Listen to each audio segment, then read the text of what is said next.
What's going on, Nasteey Nation? It's Nasteey, and in today's episode of the Support School series, I'm going to be going over how you can have a better chance at predicting the enemy's flash. Just kind of giving you guys some little tips and tricks as to how you can have a better chance at doing that and how you can have a better chance at pulling off these big old montage plays. So I'm pretty sure you guys have all seen the flash prediction plays. Those are the plays like I said, you always see in the montages on YouTube. And I'm pretty sure some of you guys have probably tested it out for yourself. Maybe you've been able to pull off a couple, but chances are a lot of the times you go for these big plays and you end up looking a little stupid afterwards. So that is going to be the focus of this video. Of course, before we get into the video, be sure you do leave a like on the video if this video helps you out, or if you just go on to enjoy this video. Also, subscribe to the channel if you have not done so already. And finally, let me know down in the comment section below if you have any suggestions for the future episodes of the Support School series. If there's just a certain aspect of the support role that you'd like to see me kind of go in depth about, let me know down in the comment section below.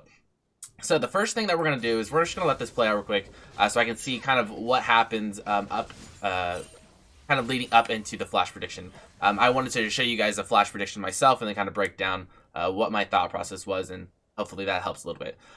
So before we actually get to that, I do also want to point out, in my previous episode of the Support School series, we talked about when you should be engaging and stuff like that, and we talked about key abilities, how you want to wait for the enemy to use a key ability first before you engage. I don't want to talk about that too much because like I said, I talked about that in my last video, but you'll see this entire play starts because of that. So the key ability for Morgana is, of course, her binding.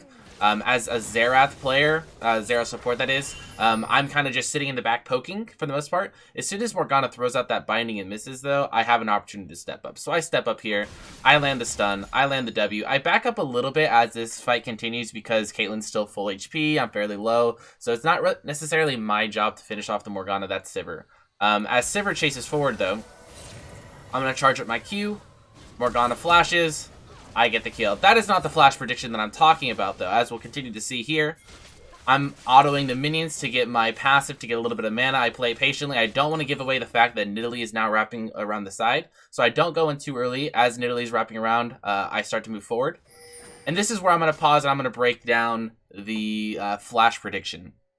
So, like I said, talking about key abilities is going to be important, not just for when you should engage, but also when it comes to predicting a flash. So you have to think about it this way. When it comes to engaging, you want to be looking out for the enemy's key ability. When it comes to predicting a flash, though, you have to keep in mind your own key ability.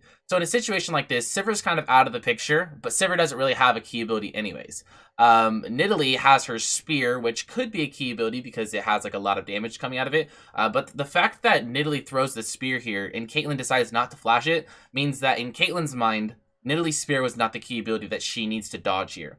The key ability that Caitlyn needs to dodge here is my stun, because if she gets stunned by me, she dies for sure. So the fact that Sivir's out of the picture, Nidalee no longer has her spear, she doesn't really have a key ability. The one ability that this Caitlyn player is probably thinking that she needs to dodge right now is my stun. And I know that. So I know that as soon as I have the animation start to throw my E out, my stun, she's going to flash. So what I do here is I do an E flash right here, and you're going to see she flashes right into it.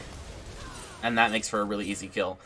So just to give you guys some other examples, some other key abilities that the enemy ADC may be, or enemy in general, that may be trying to dodge, something like a Morgana binding, Thresh, and Blitz hooks.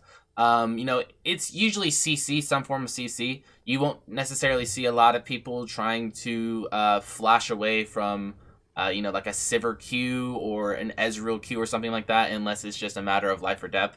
If let's say that I was a Sivir right here, and I had enough HP to fight, I probably wouldn't be throwing out my Q in this direction trying to predict her flash, just because I don't think Caitlyn's going to try to flash something like that. More times than not, the enemy will try to flash away from CC, and that usually turns out to be the key ability. Of course, in this situation, it was the Xerath. So that will conclude this video. I hope you guys found this video helpful. Again, if you guys did find this video helpful, if you enjoyed it, be sure to leave a like on the video. It helps more than you guys will ever know. Also, subscribe to the channel if you have not done so already. Turn on post notifications, all that good stuff. That will do it for me, though. Thank you guys so much for watching, and I'll see you guys next time. Peace. I could do this all day, I could do this all night, all month, all year, for my whole entire life. Who you know got a home, but seem to live on the road, looking like a black gypsy.